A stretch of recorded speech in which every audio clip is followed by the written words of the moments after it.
Hi students, welcome to new class. ഇന്നത്തെ ക്ലാസ്സിൽ discuss ചെയ്യാൻ പോകുന്ന ടോപ്പിക്കാണ് ക്വാട്ട സാമ്പിളിംഗ് എന്ന് പറയുന്നത്. അപ്പോൾ ഇത് 3 മാർക്സിന് എക്സ്പെക്ട് ചെയ്യാവുന്ന ഒരു question. What is quota sampling? Quota sampling എന്ന് പറയുന്ന ഒരു നോൺ പ്രോബബിലിറ്റി സാമ്പിളിംഗ് മെത്തേഡാണ്. ഇവിടെ റിസർച്ചേഴ്സ് എന്ത് ചെയ്യും, ടോട്ടൽ പോപ്പുലേഷൻ എത്രയാണോ എടുക്കുന്നത് അതിനെ നമ്മൾ സ്പെസിഫിക് സബ് ഗ്രൂപ്പുകളായിട്ട് തിരിക്കുന്നു, അല്ലെങ്കിൽ ഓരോ കോട്ടകളായിട്ട് തിരിക്കുന്നു. അതിനുശേഷം അതിൽ പ്രീ ഡിറ്റർമിൻ നമ്പർ ഓഫ് പാർട്ടിസിപ്പൻസിനെ ഓരോ സബ് ഗ്രൂപ്പിൽ നിന്നും നമ്മൾ സെലക്ട് ചെയ്യുന്നു. ഈ ഒരു മെത്തേഡ് എന്ന് പറയുന്നത് റിസർച്ചറാണ് സ്പെസിഫൈ ചെയ്യുന്നത്. ചില പ്രത്യേക ക്യാരക്ടറിസ്റ്റിക്സ് അല്ലെങ്കിൽ ട്രെയ്റ്റ്സ്, അതേപോലെ തന്നെ അവരുടെ സ്റ്റഡിയുമായി ബന്ധപ്പെട്ട് വരുന്ന പ്രധാന കാര്യങ്ങൾ, ദെൻ അതിന് ശേഷമായിരിക്കും ഓരോ കോട്ട അവർ ഫില്ല് ചെയ്യുന്നുണ്ടായിരിക്കുക എന്നുള്ളതാണ് പറയുന്നത്. അപ്പോൾ ഇവിടെ നമ്മളിപ്പം ഒരു സ്റ്റഡി ചെയ്യുന്നതിൻ്റെ ഭാഗമായിട്ട് ഒരു 100 ആണ് നമ്മുടെ പോപ്പുലേഷൻ എന്ന് വിചാരിക്കുക. ആ 100 പോപ്പുലേഷനെ നമ്മൾ എന്ത് ചെയ്യും, അതിനെ സബ് ഗ്രൂപ്പുകളായിട്ട് സ്പെസിഫിക് ആയിട്ടുള്ള സബ് ഗ്രൂപ്പായി തരംതിരിക്കുക. കാരണം 100 ആളുകളെ നമുക്ക് കിട്ടിയതിൽ ഏജിൻ്റെ ബേസിൽ മാത്രം ഒരു ഗ്രൂപ്പ്, ജെൻഡറിൻ്റെ ബേസിൽ മാത്രം ഒരു ഗ്രൂപ്പ്, ഇൻകത്തിൻ്റെ ബേസിൽ, അങ്ങനെ വേണ്ട ക്യാരക്ടറിസ്റ്റിക്സ് എന്താണോ നമ്മുടെ സ്റ്റഡിക്ക് അതിനനുസരിച്ചുകൊണ്ട് ഓരോ കോട്ടകളാക്കിയിട്ട് അല്ലെങ്കിൽ ഓരോ സബ് ഗ്രൂപ്പുകളായിട്ട് തരംതിരിക്കുക. ഇനി അതിൽ എത്ര പാർട്ടിസിപ്പൻസ് ഓരോ സബ് ഗ്രൂപ്പിൽ നിന്നും വേണം എന്നുള്ളത് നമ്മൾ മുൻകൂട്ടി നിശ്ചയിച്ചിട്ടുണ്ടായിരിക്കും. അപ്പോൾ അതിനനുസരിച്ചായിരിക്കും ഓരോ കോട്ടകളെ നമ്മൾ ഫില്ല് ചെയ്യുക എന്നുള്ളതാണ് പറയുന്നത്. ഇതിനെയാണ് കോട്ട സാമ്പിളിംഗ് എന്ന് പറയുന്നത്. ഇനി ഈ ഒരു സാമ്പിളിംഗ് എന്ന് പറയുന്നത് പോപ്പുലേഷൻ വളരെ ബ്രോഡർ ആയിരിക്കുന്ന സമയത്ത് യൂസ് ചെയ്യാൻ പറ്റും എന്നുള്ളതാണ് ഇതിൽ വേറൊരു. പക്ഷേ ഇവിടെ ഒരിക്കലും റാൻഡം ആയിട്ടല്ല സെലക്ഷൻ പ്രോസസ്സ് നടക്കുന്നത്.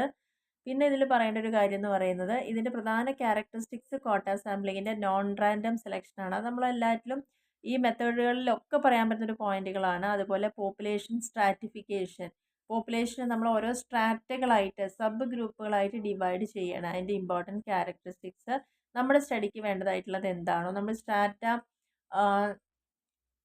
നമ്മൾ പഠിച്ചൊരു മെത്തേഡാണല്ലോ സ്ട്രാറ്റിഫൈഡ് റാൻഡം സാമ്പിളിങ്, അതിനായിട്ട് താരതമ്യമുള്ളതാണ് കോട്ട സാമ്പിളിംഗ് എന്ന് പറയുന്നത്. പ്രീ ഡിഫൈൻഡ് ആയിരിക്കും ഓരോ, അതായത് റിസർച്ചർ സെറ്റ് ചെയ്യും specific quotas or target number for each sub group.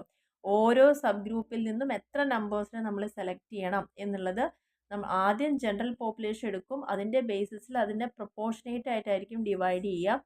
എന്നിട്ട് ആ ഓരോ സബ് ഗ്രൂപ്പിൽ നിന്നും ഇത്ര എണ്ണം ആളുകളായിരിക്കും ഇതിലേക്ക് സെലക്ട് ചെയ്യുന്നുണ്ടാവുക. ഈ ഒരു മെത്തേഡ് നമുക്ക് ഇംപ്ലിമെൻറ്റ് ചെയ്യാൻ താരതമ്യേന ഈസി ആണെന്നുള്ളതാണ്. അതേപോലെ തന്നെ നോൺ ജനറലൈസബിലിറ്റി അല്ലെങ്കിൽ ലെസ് ആണ്. ജനറലൈസ് ചെയ്യുക എന്നുള്ളത് ലിമിറ്റഡ് ആയിരിക്കും. അപ്പോൾ നിങ്ങൾ ഈ ഒരു കാര്യം പഠിക്കുന്ന സമയത്ത് ശ്രദ്ധിക്കേണ്ടത്, നോൺ പ്രോബബിലിറ്റിയിൽ എന്തൊക്കെ മെത്തേഡുകൾ ഉണ്ടോ ഓൾമോസ്റ്റ് സെയിം തന്നെയാണ് അതിൻ്റെ ക്യാരക്ടറിസ്റ്റിക്സ് ഉണ്ടായിരിക്കും. അപ്പോൾ നിങ്ങൾക്ക് ഈ പോയിന്റുകൾ കാണുമ്പം മനസ്സിലാവുന്നുണ്ടാവും എന്ന് വിചാരിക്കുന്നു. ഇതൊക്കെ പലപ്പോഴും റിപ്പീറ്റ് ചെയ്യുന്ന പോയിന്റുകളാണ്.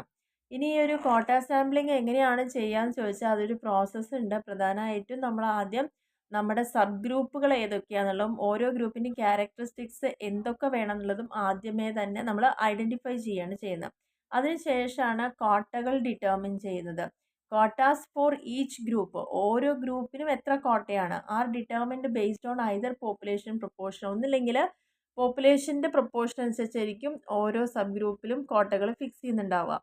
ഇപ്പോൾ എക്സാമ്പിൾ പറയുന്നുണ്ട്, if population has 60% women and 40% men. നമ്മുടെ പോപ്പുലേഷനിൽ 60% സ്ത്രീകളും 40% പുരുഷന്മാരുമാണ്. The sample may structure to reflect the same proportion. അപ്പോൾ അതുകൊണ്ട് തന്നെ ആ സാമ്പിളും എങ്ങനെയായിരിക്കണം, ഇതിൻ്റെ പ്രൊപ്പോർഷനിലായിരിക്കണം നമ്മൾ സെലക്ട് ചെയ്യുന്നത്. പിന്നെ അതിനുശേഷം പാർട്ടിസിപ്പൻസിനെ നമ്മൾ ഓരോ കോട്ടയിൽ നിന്നും സെലക്ട് ചെയ്യുന്നു എന്നുള്ളതാണ്.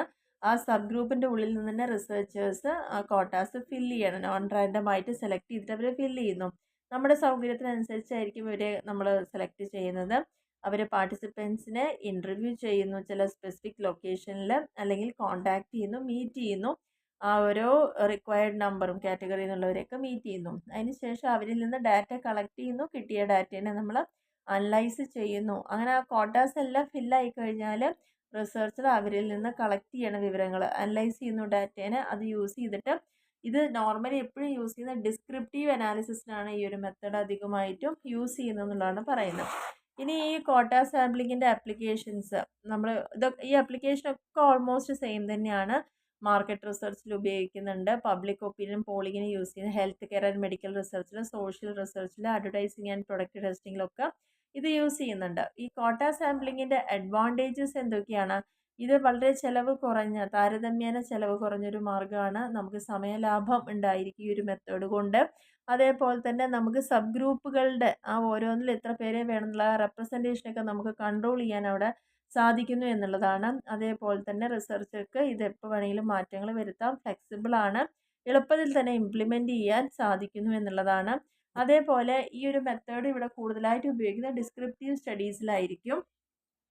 പിന്നെ ഏറ്റവും കൂടുതൽ ആപ്ലിക്കബിൾ ആയിരിക്കുന്നത് ഇത് മാർക്കറ്റ് ആൻഡ് സോഷ്യൽ റിസർച്ചിലാണ് ഈ ഒരു മെത്തേഡ് എന്നുള്ളതാണ് ഇതിന് വേറൊരു പ്രത്യേകതയായിട്ട് പറയുന്നത്. ഇനി നെക്സ്റ്റ് പറഞ്ഞിരിക്കുന്നത് ഈ കോട്ട സാമ്പിളിങ്ങിൻ്റെ പോരായ്മകൾ എന്തൊക്കെയാണെന്നുള്ളതാണ്. First, selection bias. കാരണം നമ്മൾ ഓരോ സബ് ഗ്രൂപ്പിൻ്റെ ഉള്ളിൽ നിന്നും നമ്മൾ സെലക്ട് ചെയ്യുന്നു, പക്ഷേ റാൻഡം ആയിട്ടൊന്നല്ല സെലക്ട് ചെയ്യുന്നത്. അതുകൊണ്ട് തന്നെ സെലക്ഷനിൽ തെറ്റുപറ്റാനുള്ള സാധ്യതകളുണ്ട്, അതുവഴി റിസ്ക് ഉണ്ടാവാനുള്ള സാധ്യതകളും കൂടുതലാണെന്നുള്ളതാണ് പറയുന്നത്. പിന്നെ ഇവിടെ നേരത്തെ പറഞ്ഞ പോലെ തന്നെ ജനറലൈസ് ചെയ്യുക എന്നുള്ളത് വളരെ ബുദ്ധിമുട്ടുള്ളൊരു കാര്യമായിരിക്കും.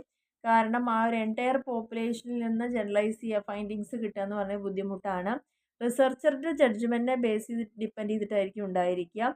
ഓവർ റെപ്രസെൻറ്റേഷൻ റിസ്കിനേക്കാൾ ഒന്നില്ലെങ്കിൽ അത് ഓവർ റെപ്രസെൻറ്റേഷൻ കൊണ്ട് റിസ്ക് ഉണ്ടായിരിക്കാം, അല്ലെങ്കിൽ അണ്ടർ നമ്മൾ എടുക്കുന്ന സാമ്പിൾസ് നമ്മുടെ സ്റ്റഡിക്ക് ചിലപ്പം അതിനേക്കാൾ മുകളിൽ നിൽക്കുന്ന സാമ്പിൾസ് ആയിരിക്കാം, അതല്ലെങ്കിൽ അതിനത്ര തന്നെ ഇല്ലാത്ത സാമ്പിൾസും ആയിരിക്കാം. അതുവഴി ഉണ്ടാകുന്ന റിസ്കുകൾക്ക് ചാൻസ് ഉണ്ട്.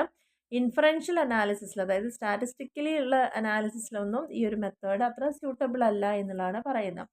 പിന്നെ ഈ ഒരു കോട്ട സാമ്പിളിങ്ങിന് ലിമിറ്റേഷനെ ഓവർകം ചെയ്യാൻ വേണ്ടിയിട്ട് നമുക്ക് ഉപയോഗിക്കാവുന്ന കാര്യങ്ങൾ, കൃത്യമായിട്ടുള്ള ആക്യുറേറ്റ് ആയിട്ടുള്ള ഡാറ്റ യൂസ് ചെയ്യുക. ഓരോ കോട്ടകൾ നമ്മൾ സെറ്റ് ചെയ്യാൻ വേണ്ടിയിട്ടും കിട്ടുന്ന ഡാറ്റകൾ അത്രത്തോളം ആക്യുറേറ്റ് ആണ് എന്നുള്ളത് നമ്മൾ ഉറപ്പ് വരുത്തുക എന്നുള്ളതാണ്. Combine with random sampling method. ഈ ഒരു മെത്തേഡ് ഒറ്റയ്ക്ക് ഉപയോഗിക്കുന്നതിനെക്കാട്ടിലും റാൻഡം സാമ്പിളിംഗ് മെത്തേഡിനോട് കൂടി ചേർന്നുകൊണ്ട് ഉപയോഗിച്ചാൽ കുറച്ചും കൂടി ആക്യുറേറ്റ് ആയിരിക്കും. കൃത്യമായിട്ട് റിപ്പോർട്ട് ചെയ്യാം. ആൻഡ് ബയേഴ്സ് എന്തൊക്കെയാണെന്നുള്ളത് കൃത്യമായിട്ട് അക്നോളജ് ചെയ്യാം. Use quota sampling primarily for descriptive research. അധികവും ഈ ഒരു കോട്ട സാമ്പിളിംഗ് ഉപയോഗിക്കേണ്ടത് ഡിസ്ക്രിപ്റ്റീവ് റിസർച്ചിനായിരിക്കണം. കാരണം അതിനാണ് കുറച്ചും കൂടി സ്യൂട്ടബിൾ ആയിരിക്കുന്നത് എന്നുള്ളതാണ് പറയുന്നത്. അപ്പോൾ ഇത്രയാണ് ഈ കോട്ട സാമ്പിളിംഗ് അതിൻ്റെ ഒരു ലിമിറ്റേഷൻസിനെ ഓവർകം ചെയ്യാൻ വേണ്ടിയിട്ട് നമ്മൾ യൂസ് ചെയ്യേണ്ട കാര്യങ്ങൾ. അപ്പോൾ ഇവിടെ നിങ്ങൾ ഇമ്പോർട്ടൻ്റ് ആയിട്ട് പഠിക്കേണ്ടത് എന്താണ് കോട്ട സാമ്പിളിംഗ് പഠിക്കുക, അതിൻ്റെ ക്യാരക്ടറിസ്റ്റിക്സ് പഠിക്കുക, അതേപോലെ തന്നെ അതിൻ്റെ പ്രോസസ്സ്, അതേപോലെ നമുക്ക് ഇമ്പോർട്ടൻ്റ് ആണ് അതിൻ്റെ അഡ്വാൻറ്റേജും ലിമിറ്റേഷൻസും. അപ്പോൾ ആ കാര്യങ്ങളൊക്കെ നിർബന്ധമായിട്ടൊന്ന് പഠിച്ചു വയ്ക്കുക. അപ്പോൾ ഇത്രയും കാര്യങ്ങൾ നിങ്ങൾക്ക് ക്ലിയർ ആയിട്ടുണ്ടാവുമെന്ന് വിചാരിക്കുന്നു. അപ്പോൾ നമ്മുടെ ഈ ഒരു ടോപ്പിക്ക് ഇവിടെ കഴിയുകയാണ്. ഈ നെക്സ്റ്റ് ടോപ്പിക്ക് അടുത്ത വീഡിയോയിൽ കാണാം. ഓക്കെ.